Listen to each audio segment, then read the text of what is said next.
His wife says he was the passenger in that cart and closest to the elk when it started to approach them. Ultimately, they tried to drive away, but she says that's when the elk struck him in the side with its antler.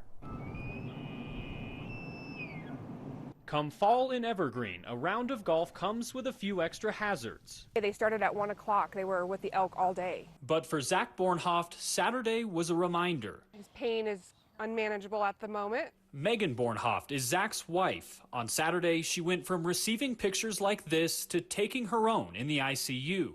But Zak's last live picture tells it best. I got me, did he? He tells her he and his golf partner were approached by an elk before the 17th hole and then challenged when they tried to drive away. At that point, the horn went into the back of Zak's right side, his right hip, and we found out that it then went through to his left kidney. The urologist told me 3 inches higher and we wouldn't even be sitting here. Colorado Parks and Wildlife says fall is mating season for elk, and it's best to keep as much distance as possible. During the rut, the bulls collect their harems and very aggressively will defend them. So they could definitely see a golf cart or people nearby as a challenger. Considering the circumstances, Bornhoft says her husband is lucky. For now, he remains in the ICU with a long recovery ahead. I hope he gets back out there and continues to golf.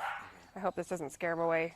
Now, Denver Parks and Rec, which manages this golf course, says there was a lot of elk activity this weekend, so much so the starters here were telling people which holes they might have to avoid and that if they see elk, they should play around and not play through.